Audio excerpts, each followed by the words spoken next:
안녕하세요, 뉴스반장입니다. 이쯤 되면 막 가자는 거죠. 아니, 미친 겁니다. 검찰이 또 이재명 대표를 재판에 넘겼습니다. 이번에는 경기도지사 당시 법인카드를 유용한 혐의로 기소한 건데요. 진짜 해도 해도 너무하다라는 말밖에는 나오지 않습니다. 제정신입니까? 매일같이 쏟아지는 명태균, 김건희, 윤석열 국정농단 사태는 모르쇠로 일관하면서 오로지 정적 죽이기, 야당 대표 때려잡기에만 여념이 없는데요.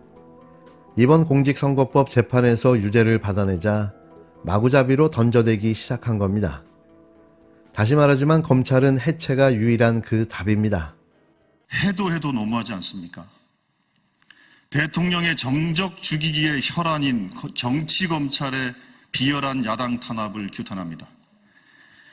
윤석열 검찰이 대장동 공직선거법 위증교사에 이어 또다시 핑계거리를 만들어 대통령의 정적 죽이기에 나섰습니다. 오늘 검찰의 기소는 기소를 위한 기소입니다. 검찰이 이토록 집요하게 억지 기소를 남발하는 이유는 분명합니다. 제1야당 대표이자 국민의 압도적 지지를 받는 정치 지도자를 법정에 가두고 손발을 묶으려는 속셈입니다. 명백한 억지 기소이자 야당 탄압입니다. 검찰은 이재명 대표가 법인카드를 쓴 것도 아닌데 몰랐을 리 없다는 억지 춘향식 논리를 뻔뻔하게 들이밀었습니다. 이미 경찰 수사에서 이재명 대표에게 혐의가 없다는 사실이 밝혀지기도 했습니다. 그런데도 검찰은 부득부득 사건을 되살려 기소했습니다. 검찰에 부여된 기소권이 야당을 옥죄기 위한 수단입니까? 검찰의 비열한 정치 탄압을 규탄합니다. 아무리 이재명 대표를 옥죄어도 김건희 여사의 국정농단을 가릴 수 없고 윤석열 정권의 실정을 덮을 수 없습니다. 저열하고 흉포한 검찰 독재 정권의 민낯만 새삼 드러날 뿐입니다. 윤석열 대통령 부부 앞에서는 한없이 작아지는 검찰이 야당과 이재명 대표 죽이기에만 혈안이 되어 있으니 실소를 금할 수 없습니다. 검찰의 지독한 정적 죽이기는 정치를 파괴하고 정당 민주주의, 의회 민주주의의 근간을 뒤흔들고 있음을 엄중 경고합니다. 검찰은 국민과 역사의 심판을 각오하십시오. 더불어민주당은 민주주의를 파괴하는 검찰 독재 정권에 맞서 배수의 진을 치고 그런 각오를 가지고 끝까지 싸워 나가겠습니다. 검찰이 경기도지사 시절 법인카드를 유용한 혐의로 더불어민주당 이재명 대표를 오늘 재판에 넘겼는데요. 관용차를 사적으로 사용하고 집으로 샌드위치와 과일을 시켜 먹는 등 경기도 예산 1억 원 가량을 사적으로 사용했다는 혐의입니다. 검찰이 더불어민주당 이재명 대표를 또 재판에 넘겼는데요. 이 대표가 경기도지사였던 지난 2018년부터 4년간 경기도 예산 1억 600여만 원을 사적으로 사용한 혐의입니다. 그 유명한 수원지검 공공수사 1부는 오늘 업무상 배임 혐의로 이재명 대표와 당시 경기도지사 비서실장, 경기도 공무원 배모 씨 등 3명을 기소했는데요. 아주 미쳐 날뛰고 있습니다. 먼저 이 대표는 경기도 관용차인 제네시스 G80을 집 주차장에 세워두면서 자신과 배우자인 김혜경 씨가 자가용처럼 사용한 혐의를 받고 있는데요. 이게 대체 무슨 말일까요?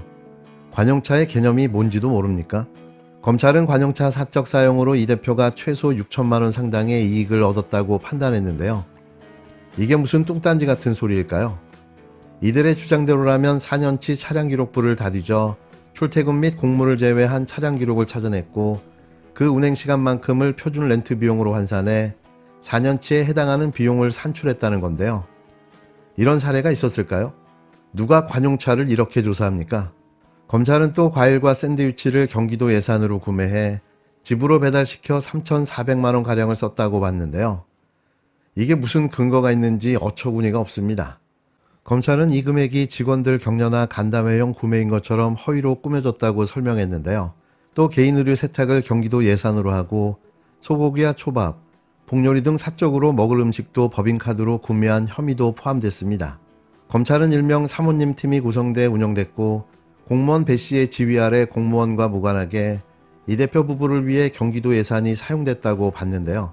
배우자 김혜경 씨는 죄는 인정됐지만 기소하지 않는 기소유예로 처분됐습니다. 이번 기소까지 포함해 이 대표는 서울과 수원으로 가며 동시에 5개의 재판을 받게 됐는데요. 당장 오는 25일에는 위중교사 의혹 사건에 대한 1심 선고가 예정되어 있습니다. 검찰의 이번 기소권은 공사도 구분 못하는 공직자라는 프레임을 씌워 철저한 창피주기, 비윤리적이고 부도덕한 사람이라는 악마와의 일환인데요. 정치검찰의 광기로밖에 보여지지 않습니다. 정권의 몰락이 가속화되자 유력한 차기 대통령 후보를 주저앉히려고 하는 건데요.